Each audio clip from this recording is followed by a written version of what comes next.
And welcome back. It took a little while, but as promised, as you can see, we've got ourselves a project truck to start on. What you're looking at is a 2009 Ram 1500 with a TRX4 package, as you can see from the decal on the rear bed. And this vehicle is fresh from an auction out in Arizona. It came from Arizona, and as you can see, the previous owner had done a little bit of modification on it. Looks like we've got some custom wheels on it, and those are 33 by 12 and a half R20 LTs, so 33 inches wide, my understanding, 20 inches tall. And the interior, looks good. It was detailed, looks like, before they shipped it down here. And for being a 2009, the interior is actually in fairly decent shape. Let's see. Looks like she's got an oil change sticker saying the next oil change was due at $195,000. I want to say I think this thing's got about 163,000 on it, if I remember correctly. And it's got the telltale signs of kind of pretty much any vehicle has this, sliding in and out of the seat, but that's minor and easily mended. But as far as you can see, everything else in the interior looks good.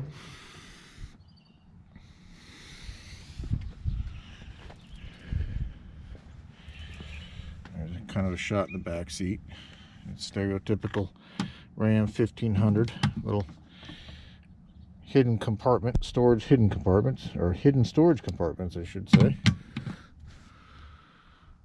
And even the back looks in really nice, decent condition. A little bit of dirt on the seats, but it's easy enough to take care of. That's just some people hitting it with their shoes and stuff, getting in and out of it. And the exterior itself looks good. You got a few scratches in the paint and such, as you can kind of see right here across this door. But once we get it cleaned up and get some rubbing compound on there, this paint should come back to life.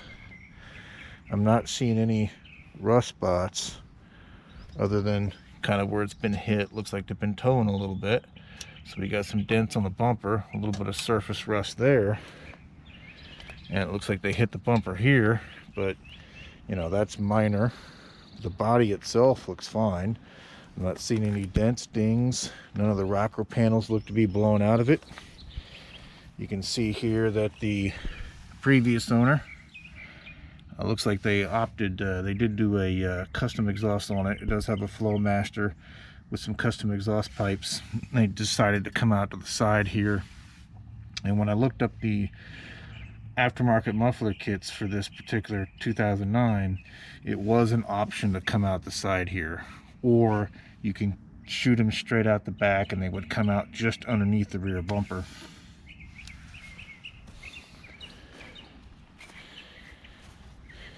And let's get you a shot of the engine compartment here. So this is a 5.7 liter Hemi, and the auction, this is a theft recovery auction, and it listed unknown engine or mechanical damage.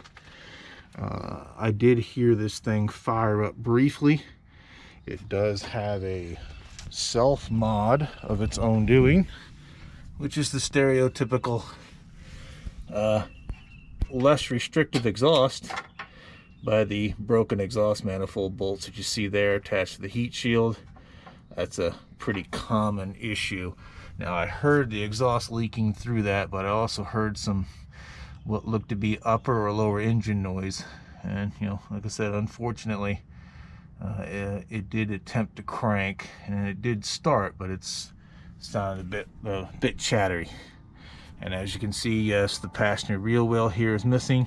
The wheel well fender liner is missing. We'll have to get that replaced. That's pretty straightforward. And then we'll have to figure out what to do with items like this, which is one of the speed sensor connectors, because it looks like not only are they running aftermarket tires, but looking at these upper control arms, they look to be aftermarket as well. Looks like that may or may not be new bolts on the strut there. I'm not seeing where it's been lifted per se. It looks to be factory. I'm thinking maybe they changed the upper control arms out to give it a little bit more lift in the front. Not entirely sure, but like I said, we'll get into that. There's some wiring we need to go through as well. These lights, I do not believe that even HID halogens would have been an option on the 2009. And the inside of these bezels, as you can see here, you see they've been painted black. All the trim's been painted black. This is a custom lens, much like the custom lens I've showed you that we've gotten done on our 2500 you see sitting over there in the driveway. It looks like they've got some custom lighting here, so we're going to want to pull this lighting out and check the status of the wiring behind it. Make sure that everything still looks good. So we got some wiring to chase, a little bit of the cleanup work to do, and then we'll have to tear into the motor, pull the coil packs out, pull the spark plug out of each cylinder, scope it, and see what the condition of those cylinders are. Worst case, if we have to, we'll pull the motor out and we'll just drop in a replacement 5.7 and go about our day. But as you can see, it's fairly clean. Again, not seeing any rust spots or blowouts on the body anywhere.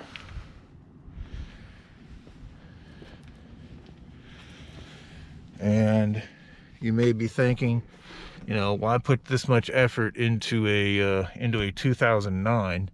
And to be honest with you, as you saw, it's got a decent interior, a decent exterior, and this truck still has a lot of life in it.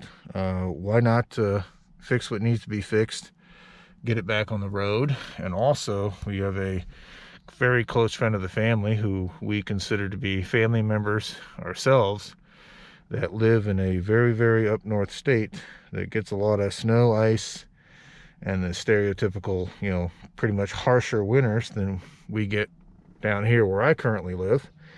So the thought is, what we'll do is we'll get this bad boy back on the road, and then we're going to take it up north where, it's four-wheel drive ability will get much, much better use up there than it will down here. So that is the game plan. We're going to get this old girl fixed up. We're going to get her back on the road because it looks like she has several years of service life left in her. And then we'll go from there. But this is just a quick update to show you that we've got this, again, it's a 2009 Ram 1500 with a TRX4 package. And interesting fact about the TRX emblem is that you may be familiar with the current iteration of a TRX, which is a Ram 1500 that has the Hellcat motor in it, which is the current iteration of a Ram that sports the TRX emblem. But however, as you can see here, that is not the first time the TRX badging has been used on a Ram truck. Again, this one has a TRX4, which I looked it up, and based on the information I can find, it means that the rear end shocks, differential and such, have been beefed up from the factory specifically for being able to tolerate more off-road activity. So that is the game plan. And even though the previous gentleman who owned this put on these big knobby gladiator tires with these nice fuel rims, it doesn't look like he did much, if any, off-roading on it. because I'm not seeing any caked up mud or anything of that nature anywhere. Either that or they did a really good job of cleaning it each time they took it out. But it looks like prior to it being stolen and recovered, it was taken care of nicely. But we've got some work to do, and we'll get it done. And like I said, we'll give this thing a second life and get it sent off to where it can be used. But that's just a quick introductory video. The first thing we're going to do is we're going to get this thing cleaned, exterior and interior, because you can see even though it was detailed, there's still some stuff on the carpet and stuff I'd like to get vacuumed up. I'd like to get all the grime off the exterior. If you're familiar with the YouTube channel called Mighty Car Mods, you know, we're going to wash it, to coin one of their expressions. We're going to clean it to get rid of any residual human slime that might still be on the inside or exterior of this. Once we get it cleaned, we'll get a battery for it, plug in some diagnostics tools, start looking at the engine, and then we'll go from there. But we'll bring you along for the ride. Other than that, just a quick update for now and let you know that, as you can see, we've got a project and we're going to start cranking out some videos. And I'll talk to you later.